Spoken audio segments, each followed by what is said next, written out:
Kadira, and I worked with Greater Action for the Cultivate program. On the day where we got to visit our charities, I got to go into the Greater Action's workspace and see the Afghan refugees working on different cloths and fabrics that are all recycled and donated to Greater Action. And we also got to taste some of the cooking and the really good food at Greater Action provided by these Afghan refugees. I think this experience was really welcoming and very opening to what this refugees in Malaysia are, because I felt like I took part in a lot of charities in the past, but I didn't think of these problems that they had, and I didn't realize there was so much behind the scenes, and I think it was a really good experience.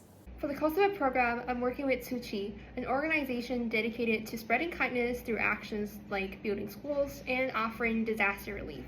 In Term 1, I've been looking into their mission of environmental protection, encouraging a more eco-friendly lifestyle, and potentially how to incorporate sustainability in our school. Service learning inspires growth, allowing students to not only be aware of the world around them, but to be an action taker on causes they care about, using their creativity and innovation to make a difference.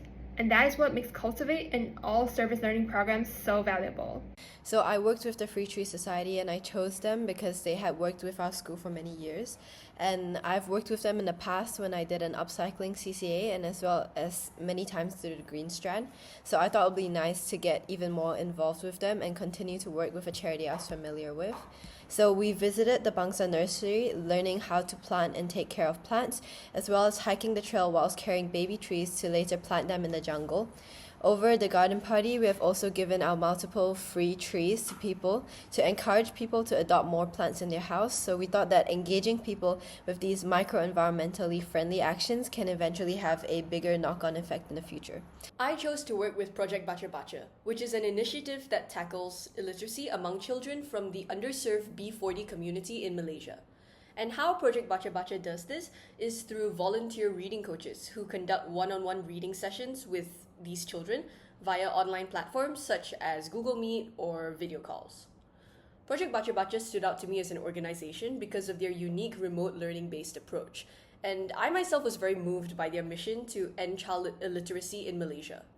I already knew of the learning poverty gap in Malaysia thanks to a GIS alumnus' presentation some time back, as well as my own prior reading. So being able to go on the ground, so to speak, and help with this issue really meant a lot to me.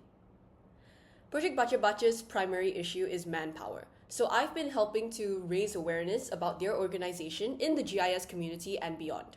So for example, I pitched to the Year 12s and 13s in Term 1 during their morning assemblies to encourage them to join as reading coaches. I would say that reception has been quite positive so far, with a lot of students and teachers alike joining as reading coaches.